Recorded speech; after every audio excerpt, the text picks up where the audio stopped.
Reach across time and see yourself.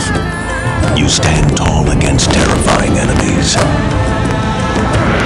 You build masterpieces and break down barriers. You rush into the future and meet your past. For every time, at every moment, the official network of every millennium. The History Channel, where the past comes alive.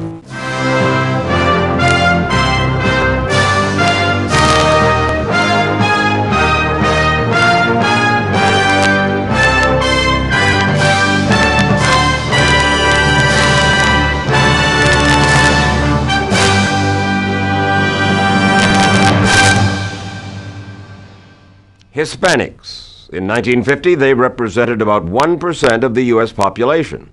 By the year 2050, they will be 1/4 of the U.S. population. They represent the largest wave of immigration in U.S. history.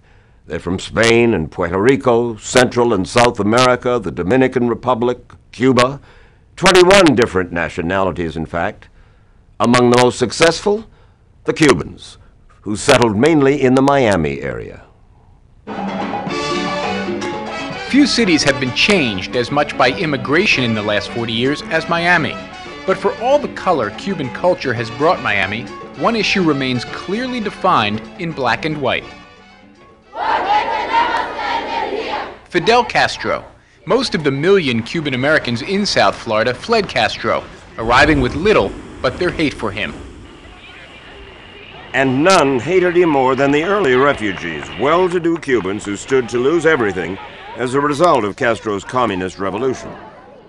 The Cubans who came immediately after Castro's revolution in 1959 and for the first few years afterwards tended to come from the upper class, the upper middle class in Cuba. In 1961, it was estimated that approximately 2/3 of the entire faculty of the University of Havana was already in exile in Miami, and half of Cubans' 6,000 physicians were already in exile. As refugees from communism, the Cubans were received with open arms by the U.S. government. Once they're registered at the center, the Cubans get food from government surplus. In addition to free groceries, the head of each family receives $100 a month from the United States government. Over the next 20 years, the United States spent $1.5 billion to help resettle Cuban refugees. Any Cuban who got to the United States was guaranteed permanent residence here one year after they arrived. And it amounted to more aid given directly to any immigrant group that's come to this country in American history. In 1965, the aid began to grow when Cuba and the U.S. agreed to set up a program of regular flights to Miami for all those wanting to leave Cuba.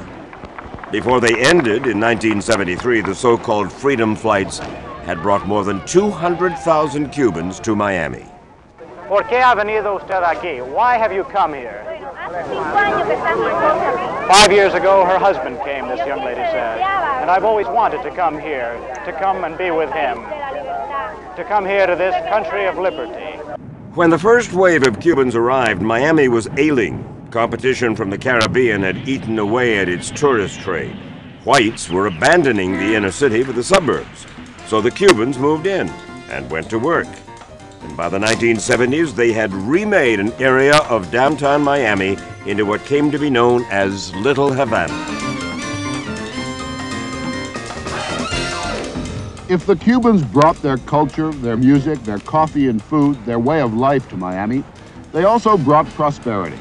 They've brought new economic life to streets like Flagler and Southwest 8th, which were decaying 15 years ago.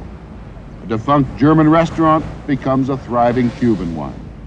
What were about to become slums are now attractive streets. Almost every Cuban who can work does work, and any kind of work will do.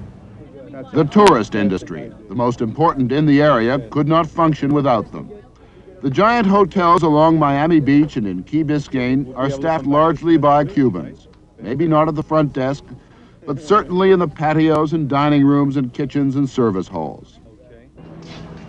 And on payday, they, like the rest of us, spend most of what they earn.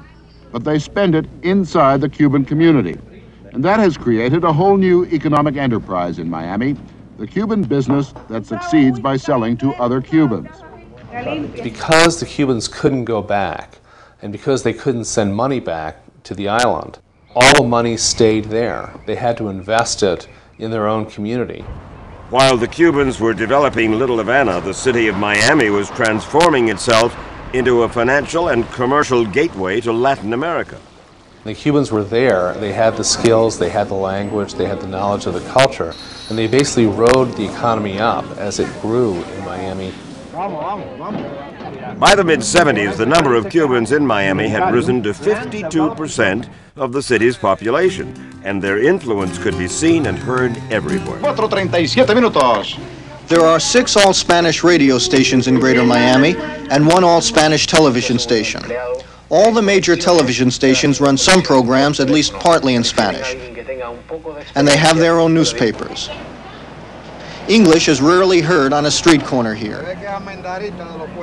Unlike European immigrants at the turn of the century who tried to blend into American society, the first generation of Cuban immigrants remained separate, biding their time until Fidel Castro was overthrown and they could go back home.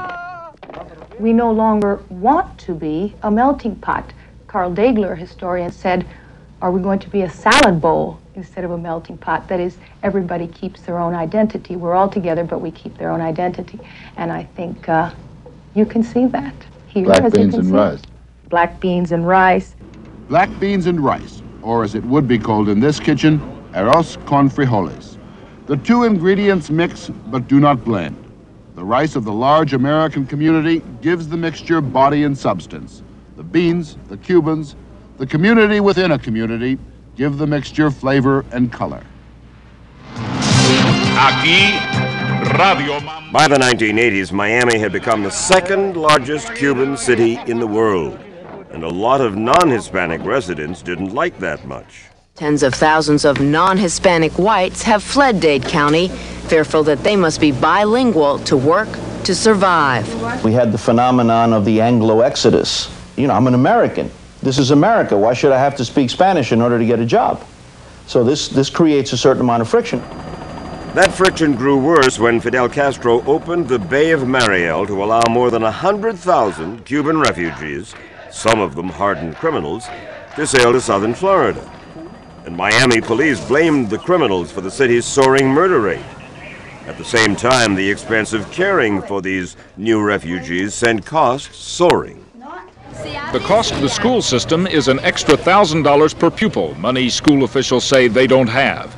The money problems stem from the need to set up this and another special school to handle the influx, something akin to enrolling a whole new school district. It wasn't until the federal government stepped in with extra cash that Miami began to recover from the arrival of the Mariel refugees. The refugees came to Miami in 1980, which by then was home to a whole new generation of American-born Cubans. They speak Spanish at home with their parents, but they will speak English largely outside the community. They're watching American movies, American television shows. They are suffused by American culture, American icons, American commodities. And for them, their future is an American future. And even though their parents still clung to the hope of returning to Cuba, they too had begun to change. One barometer of that change was their growing involvement in American politics. If they were going to do anything to affect the homeland, they were going to have to do so through political action in the United States. To do that, they had to organize, they had to naturalize, and they had to vote. By the mid-1980s, a growing number of Cubans had decided to become citizens in order to get the right to vote. Officials claimed it was the largest group of new U.S. citizens ever naturalized at one time. 9,706, roaring their approval as the main speaker entered Miami's Orange Bowl. Mr. George Bush.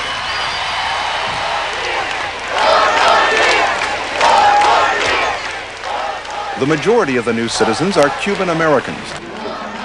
These new Americans wasted no time making their influence felt at the polls. The election of Cuban-born mayor is opening a new political era in Miami. Attorney Xavier Suarez last night celebrated a surprisingly easy victory over fellow Cuban-American Raul Masvidal. Cuban Americans went on to help elect the state's first Hispanic governor, Bob Martinez, and 20 Cuban-born state legislators. With each victory, their political expertise grew. Above all, the Miami Cubans have learned the first rule of American politics: money, PAC, Political Action Committee. Educating on the one hand, lobbying on the other, contributing, and trying to influence the Congress and the administration of the president. Most of that influence, personified by the late Jorge Mas Canosa of the Cuban-American National Foundation, has been focused on keeping the U.S. embargo of Cuba in place. Despite the collapse of the Soviet Union, despite public opinion polls that showed support for lifting the embargo, it remained a cornerstone of America's Cuba policy. Members of Miami's powerful exile community say it's the only way to end political repression and the violation of human rights here. My answer is get rid of Castro. The problem is not the embargo. The problem is Castro himself. Mexicans have been a part of the United States for more than 150 years. 75,000 Mexicans living in the Southwest became instant citizens after the forcible U.S. annexation of their land following the Mexican-American War of 1848. In the early 1900s, many others crossed the largely unpatrolled border to escape the Mexican Revolution, and they stayed on to help build America's railroads and harvest its crops. And then in 1942, due to labor shortages caused by World War II, Congress passed a law that allowed Mexicans to work legally in the fields. It was called the Bracero Program. These are braceros, Mexican farmhands crossing over to do the tedious, back-breaking stoop labor that the growers say Americans will not do. Some have come 2,000 miles from Mexico's southernmost states for the chance to work 6 weeks in this country. Groups of 700 to 1,000 Mexicans like these are processed quickly through a U.S. Labor Department reception center. Here, their baggage is checked for contraband, and they go through a delousing bath. From recruiting stations in El Paso and Tijuana, growers hired more than 300,000 braceros a year to work on farms throughout California and the Southwest. The program, which provided a lot of cheap labor, was supported by farmers and ranchers, but opposed by labor groups, who argued the braceros were taking jobs away from Americans. The opponents eventually won out, and in 1964, after more than 20 years and 4.5 million seasonal workers, the program was abandoned. But the demand for seasonal workers continued. The termination of the Bracero program in 1964 not only ended legal mechanisms to import Mexican labor into this country, but it also set off a process of illegal immigration from Mexico to the United States, which continued to rise sharply from the late 60s into the 70s and 80s. But it wasn't just illegal immigration that took off. The 1965 immigration law, which made it easier for legal residents to bring close relatives to the United States, also caused a sharp spike in legal immigration. This bill says simply that from this day forth, those wishing to immigrate to America shall be admitted on the basis of their skills and their close relationships to those already here. Critics warned that the family reunification policy would cause a flood of new immigration. But not even they realized how large that flood would become. The 1965 law was not meant to increase legal immigration in any substantial way. It's produced, by way of family reunification, the largest wave of immigration this country has experienced in 100 years. And many of those immigrants were Hispanic. That fact, and a birth rate more than 60% higher than the American average, sent the Spanish-speaking population soaring. Many of those new Hispanic immigrants worked in the fields of Texas, New Mexico, Arizona, Nevada, California. And as their numbers increased, they began to organize. In 1971, Cesar Chavez formed the United Farm Workers Union. With the support of the Kennedys and other politicians, the UFW launched a campaign to unionize California's vineyards. Chavez called on the nation to boycott non-union grapes, and across the country, millions declared their solidarity with California's migrant workers. Chavez called it the cause. The growers finally signed union contracts, and the field workers won a victory. But the battle to form a union was not easy. The fight to unionize became violent Monday when one melon grower wounded 10 men with shotgun fire. Assault charges were filed against C.L. Miller, Jr., a farmer at the ranch. Miller said he fired at the union members because they trespassed and were throwing rocks and melons and were armed with sticks. I shot them, hit my truck with rocks and started to swarming to gang us. And I pulled out an automatic shotgun and opened season on them. And they was attacking us. The police told me that I was within my rights to shoot them. Chavez continued organizing despite the violence. We are offering ourselves up for arrest. And we have no other course but to give our whole bodies and our spirits to the cause. Throughout the 1970s, Chavez launched a series of nationwide boycotts against lettuce growers. The United Farm Workers Union today reached contract agreement with one of the nation's largest lettuce growers, Sun Harvest of Salinas, California. Cesar Chavez and his union struck the company 8 months ago. The successful grape and lettuce contracts were an early exercise of Hispanic power in the U.S., but it did not last. By the early 80s, the union was divided. Many growers were switching to mechanical harvesters, and that in turn reduced the need for farm workers, further weakening the union. In addition, mechanization helped drive thousands of Hispanics, many of them illegals, to the cities. In the past, illegal aliens used to work mainly at back-breaking stoop labor in the fields. But this has changed. By the hundreds of thousands, they are heading for the cities now, to jobs in hotels, restaurants, factories. This early morning raid on a small factory in Los Angeles netted 45 illegal aliens, not only from Mexico, but from Central and South America. Many such factories are repeatedly raided. Illegal aliens picked up every time. But since there is no law on the books making it a crime to hire illegal aliens, all the immigration official can do is pick up the illegal workers and send them back home. They can do nothing to the employers. Most of the workers worked for the minimum wage or less. How much is the most you ever made here in a full week? $80. What's the least you ever made? ¿Qué es lo menos que usted ha ganado en una semana? $40. And how many hours did you work that week? Approximately 40 hours per week. Do you know that the federal law in the United States of America is that everybody must make at least $2.90 an hour? She didn't know. Despite the low wages, Mexicans continued to stream across the border looking for work. That brought increasing demands for action from states like Texas and California. And finally, in 1978, the Carter administration responded by trying to build giant fences along the border. The old fence securing America's border with Mexico against illegal aliens wasn't working very well. The solution someone in government determined was more fence and better fence. The numbers were impressive. 7 additional miles to go up near El Paso, 6 miles near San Diego, California, 12 feet high, cost $2 million. The Carter administration's fences may have made it more difficult for Hispanics to cross the border, but they did little to stem the flood of illegal immigrants into the United States. Entonces me los traje por el río. This family crossed the Rio Grande on an inner tube. Abandoned by their guides, they walked through snake-infested wasteland. They said they would do it repeatedly to get to America. I am willing to risk anything to give my family a better life.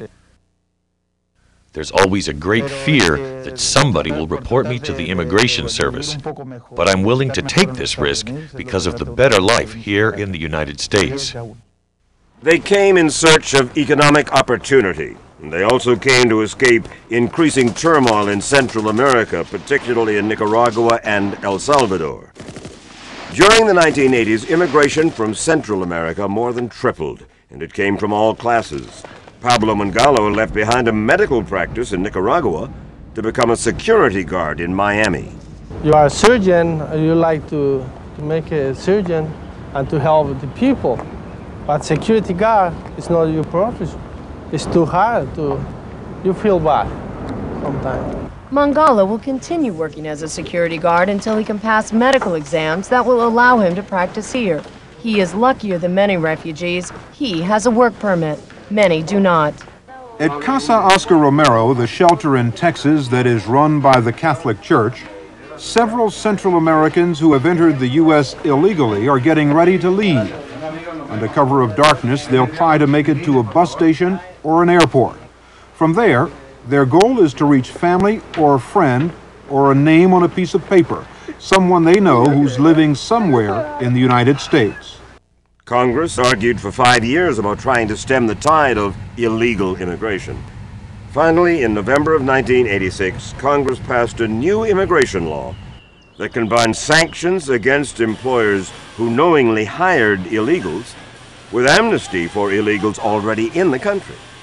President Reagan did sign the sweeping new Immigration Reform Act today. He said it protects the sacred possession of American citizenship. Millions of illegal aliens will be eligible for amnesty and will be able to apply for legal residency status, no questions asked. The new law made an estimated 3 million illegal immigrants, most of them Hispanic, immediately eligible for amnesty. But at the time, Congress did not provide enough money adequately to enforce the employer sanctions. What country are you from? It created this prohibition on hiring illegal immigrants, but didn't give the Immigration and Naturalization Service the kind of troops that were necessary to go out and make it clear that this law was going to be enforced. The law set May 4th, 1988 as the deadline to apply for amnesty. Across the country today, thousands of illegal aliens lined up to beat the midnight amnesty deadline amid doses of drama and confusion. Luis Guerrero, just granted amnesty, already has plans for his next vacation, a family reunion in Mexico. He can legally come back now. Are you happy you applied for amnesty? Yeah, I'm happy. The Hispanics who sought amnesty in 1988 were in many ways a mirror of the Hispanic American population. According to the Census Bureau, Hispanic Americans tended to be younger, had fewer job skills, and had less education than the general population. And they were also less proficient in English. Even so, the Bureau reported Hispanic men were more likely to be employed than either white or black men. This country absorbs their labor and makes good use of them. And even when you're talking about poor, low-skilled Latino immigrants, they ensure that a great many services and products have been produced in this country cheaper than they would have been otherwise, because they're willing to work for lower wages. After entering the U.S., most Hispanic workers made their way to places where friends or family had traveled before. This is Guadalupe, a bedroom community for migrant workers, some legal, some not, on the outskirts of Phoenix. Here, Juan and Roberto hook up with family and friends that have already arrived. Many Mexican towns have American sister cities to which farm workers commute every year. But many non-farm workers tended to gravitate to the cities where there were large Hispanic neighborhoods known as barrios.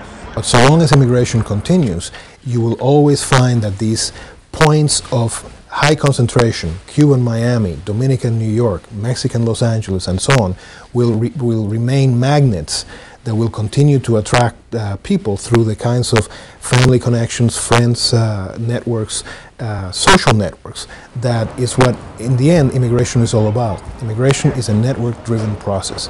By the 1990s, many big city barrios were in a state of flux, with many illegal immigrants moving in temporarily, earning some money, and then returning home.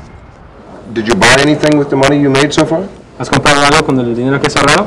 Sí. Already purchased a home in Mexico, and he's purchased a few sewing machines because when he goes back to Mexico, he wants to open his own factory. One of the distinguishing characteristics of Latino immigration to the United States now unlike European immigration 100 years ago, is that it's very, very easy to go back for a weekend, for a week, for a few days. For a lot of Mexicans, they can hop on a bus and be home in 12 hours. And the temptation is that when things go bad here, rather than stick it out, you go home. One reason some Hispanics went home was to avoid the gangs and the drug culture that were often part of life in the barrio. When immigrant youth grow up in big city neighborhoods that have big gang problems, nobody should be surprised when they join gangs. They're becoming American. The gangs they joined were frequently violent and deadly. Pepe Santana died in a gang killing in Hartford, Connecticut. The gang buried Pepe and then swore revenge. A gang war followed with nearly 300 shootings and more than 24 murders. When you think about his grave, doesn't that make you want to stop the violence, stop what eventually cost him his life? Sometimes I want to stop. Los Salitos President George Rivera, 24, knows about gang war casualties. It's not so easy. We took a big loss.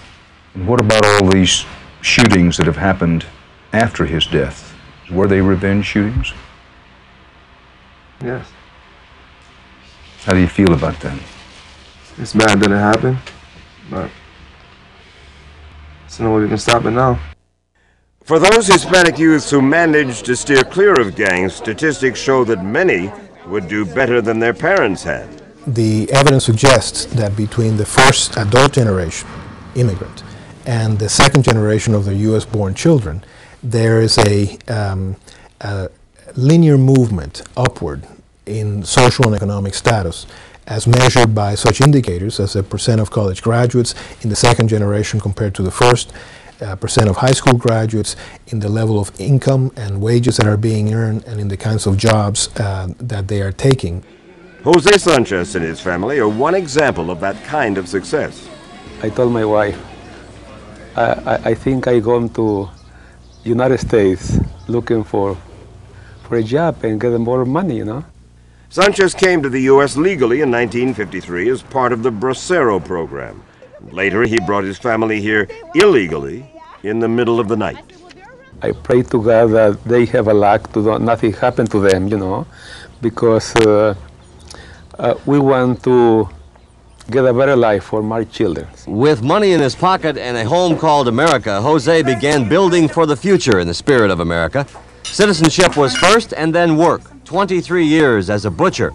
The result has been this house on Cottonwood Drive equipped with American things, VCR, color TVs, swimming pool, jacuzzi, and one German thing, a Mercedes in his American garage.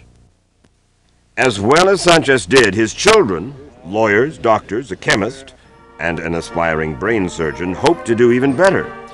It is that kind of hope that was drawing several 100,000 Hispanics to the United States every year. Super sensitive to the fact that U.S. immigration was overwhelmingly Hispanic, Congress in 1990 tried to increase the number of immigrants from non-Hispanic countries, especially those with skills. Some in Washington working on the new immigration bill are saying, in addition to you're tired and you're poor, let's try to bring in you're skilled, you're smart, you're special, wherever they can be found. Thank you very much. You're welcome. Good luck. What I'm trying to do is try to bring more people here with special skills, special abilities in business or art or sculpture or bricklaying or whatever it is. When it finally passed, the 1990 immigration law boosted immigration quotas by more than 30%. And that increase may have contributed to a growing sentiment in America that as far as immigration was concerned, enough was enough. Next one. Okay. We are in fact at the headstream of a mighty torrent of migration, a mighty river of migration, which unless we declare a moratorium on immigration, restructure the laws, get our entry controls up to modern standards, will simply overtake this nation. This is a fear that is not unfamiliar in American history. It is the fear that Benjamin Franklin expressed about the Germans in 1751, long before this country was this country. It is the fear of the native losing his or her privileges. In 1991, Hispanic immigration into the U.S. reached an all-time high, almost 1.5 million people. Many of those new immigrants, both legal and illegal, settled in California. But it took an event like the 1992 Los Angeles riots to remind Californians just how large the Hispanic population had become. The riot began after the acquittal of 4 L.A. police officers for beating Rodney King. Many believed the rioters were mainly African American. They were wrong. There was a little higher black involvement on the first day following the riot. But after that first day, in fact, Hispanics took over in terms of their numbers and their arrests. The RAND report calls it a minority riot. It found that of those arrested on charges such as looting and curfew violations, 51% were Latino, 36% black, 11% white. Many Hispanics who did not riot feared the RAND report would aggravate existing racial and ethnic tensions between blacks and Hispanics. It is kind of embarrassing, for one to be Hispanic and then to see that, but what can you do? You can't blame every Hispanic or every black for rioting. I think you have a definite division between a recently immigrant community and a long-standing community, but we are one and have to be one if we're going to resolve the demographic and the racial tension within Los Angeles as a whole. Those racial tensions were obvious when South Central LA began to rebuild. And when we come down to the first jobs that hit the community, who's excluded? We're excluded. Okay? Today, African Americans who insist they've been excluded from some of the first demolition jobs shut down a work site where only Latinos were employed. They're not going to do anything on this site anymore until we see African Americans. It was one of those episodes that sort of cast a light on something that happens all the time in American cities, but largely goes unnoticed, which is the extent to which Latinos and blacks compete for public services, compete for space in schools and universities, compete for jobs and political influence. And these tensions were mirrored in the society at large. A new CBS News New York Times poll shows that a record 61% of Americans believe that this country admits too many immigrants. Some want to call a halt altogether. Nowhere was anti-immigrant sentiment stronger than in California. According to government statistics, California was home to 1 out of every 3 foreign-born Americans, and well on its way to becoming the first state in the nation where minorities would make up a majority of the population. Governor Pete Wilson made the immigration question a cornerstone of his re-election campaign in 1994. But that's not all. I'm suing to force the federal government to control the border, and I'm working to deny state services to illegal immigrants. Enough is enough. The question was, who could be tougher on illegal immigrants, Republicans or Democrats? The day when America could be the welfare system for Mexico is gone. We simply can't afford it. It seems the politicians, both conservative and liberal, have found a common scapegoat to explain away the failing California economy. A group without a vote or a voice, illegal immigrants. The growing backlash focused largely on the soaring cost of providing education, medical, and social services for both illegal and legal immigrants. Here in Orange County, California, just north of the Mexican border, a county investigating panel has released this report, which concludes that its social services are completely overwhelmed by the new arrivals. Their proposed solution, a 3-year nationwide moratorium on all immigration. The report ascribes all the county's ills, from welfare to traffic congestion to sewage backups, to the influx of new immigrants. It estimates that immigrants cost Orange County $200 million a year. As the backlash grew, the Clinton administration increased funding for the Border Patrol, but that was not enough for California voters. Despite beefed-up border patrols, California is still a destination of choice for most illegal aliens, and Californians are fed up. 600,000, almost twice the number required, signed petitions to put an initiative on the November ballot, which would deny public education and non-emergency medical care to anyone in the state illegally. The initiative was known as Proposition 187. Why can't we say enough's enough? We can't medicate, educate, incarcerate, and compensate all the illegals of the world here in California. If passed, the initiative would require teachers, healthcare workers, and police to report anyone who even appears to be here illegally. Opponents call it a witch hunt. It illustrated the depth of anxiety and hostility towards immigrants, illegal immigrants in particular, in California. Proposition 187 got 59% of the vote, more than any candidate running for election in California. Hispanics in California responded by boycotting companies which had supported the initiative.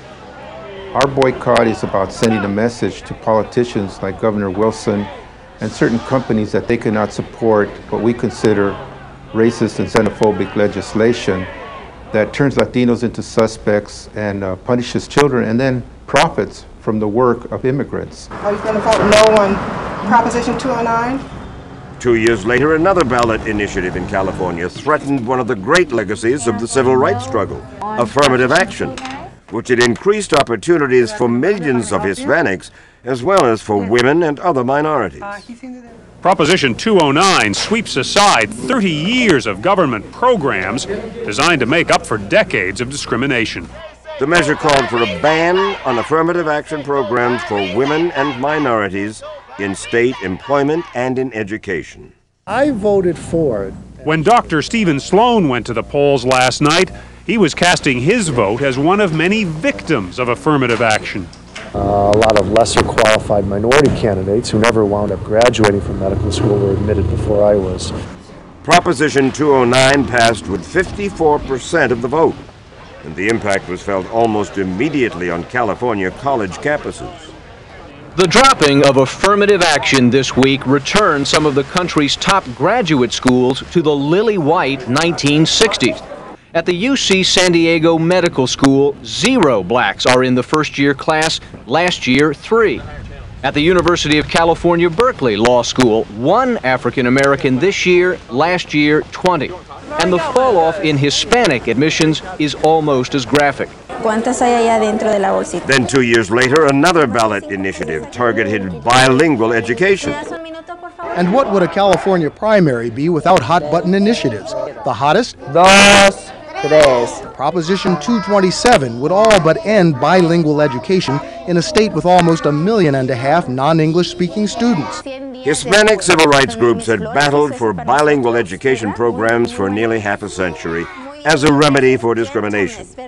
The initiative proposed replacing bilingual education with a 1-year mandatory program of total immersion in English. You can ask her in English, she knows. Before non-English speaking children would be allowed to attend regular classes. After that, they would be left on their own. The idea of a year to acquire language is insane. It defies what we know about language acquisition and language development. And so then you're going to have students who will fall further and further behind. Bilingual education in California and certainly in Los Angeles is an utter failure. What's at stake is the very future of every child right now in kindergarten, first grade, second grade, and third grade. Show me where the name of the ban is. Okay, everybody. Proposition 227 passed in June of 1998 with about 60% of the vote. The move to kill bilingual education was not limited to California. In Washington, 8 bills were introduced in Congress in 1996 that outlawed bilingual education and made English the official language of the United States. For sociologists, the English-only measures were an indication of the high anxiety the flood of new immigrants had caused during the 80s and 90s. And unlike European immigration at the turn of the century, the flood showed no signs of ending. What is going on simply has no historical precedent that we can rely on to extrapolate from and say this is what's likely to happen. That generates and engenders fear, and I think that fear is being reflected in all of these symbolic struggles over language, over citizenship, and the like. But Congress and President Clinton went beyond symbolism in 1996 when the president signed the landmark welfare reform legislation. That bill included a ban on government benefits to legal immigrants. President Clinton opposed the ban, but rather than veto the welfare reform law, he signed it. We can change what is wrong. We should not have passed this historic opportunity to do what is right. But the president's words were little comfort to Hispanic welfare recipients. The immigrant women in the Alzheimer's class at the Fort Washington Houses Senior Center in Manhattan have no idea what's hit them. Unless the state of New York decides it can pick up the cost, by next summer they will lose their Medicaid, supplemental Social Security, and food stamps. Because as legal immigrants, but non-citizens, they no longer qualify. That distinction never mattered before. I worry, I cry a lot, I have very nervous. ¿Y usted tiene Medicaid? Los dos. Y Medicare. Providencia Simmons tried to become a citizen, but failed the English test. She never dreamed the rules could change now. Social Security. Immigration became an issue in the 1996 presidential campaign when several Republican candidates adopted a get-tough stance against illegal aliens. To be quite honest, if folks are here illegally and they've broken into line and broken into the country and broken our laws to get here, then I think they should go back and wait in line. I don't think we ought to be giving welfare payments to illegal immigrants. And it puts a heavy burden on a state like, except for emergencies, puts a heavy burden on states like California. It costs California taxpayers $3 billion a year. Hispanic Americans finally began to retaliate at the polls against views they perceived as anti-Hispanic. In California, Hispanic voters helped Loretta Sanchez win a surprise victory over 9-term Republican Congressman Robert Dornan. You had a very large Latino vote, an Asian vote, for the Democrats in November. And very soon afterwards, the Republicans realized they had made a political mistake.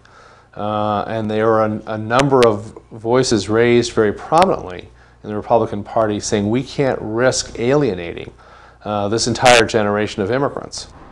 Even though Congress restored most benefits to legal immigrants, Hispanic voters appear to be taking out their anger mainly on Republicans in the 1998 election. As their population swells, so does the power of Hispanic voters, nowhere more evident than in California, where the number of Hispanic voters grew from 8 to 12% of the midterm electorate. The sleeping giant has awakened, you know, and we were just waiting for our moment. A new era for California! About 3/4 of Latino voters supported Democrat Gray Davis for governor, and even Democrat Senator Barbara Boxer. The 1998 results showed the potential of Hispanic American political muscle. To tell you, we won. It's fair to expect that from the year 2000 onward, anybody who's running for president is going to have to deal with Hispanics and have some way of addressing a Hispanic agenda. The great wave of Hispanic immigration that is ending the 20th century is unprecedented. Never have so many come to America so quickly. Never has a nation that prided itself on being a melting pot had to absorb so many new faces in such a short time. Judging by recent elections, however, Hispanics are already becoming a powerful voice in states like Florida, Texas, and California, states that are critical to any candidate running for president. I'm Mike Wallace, and this is the 20th Century.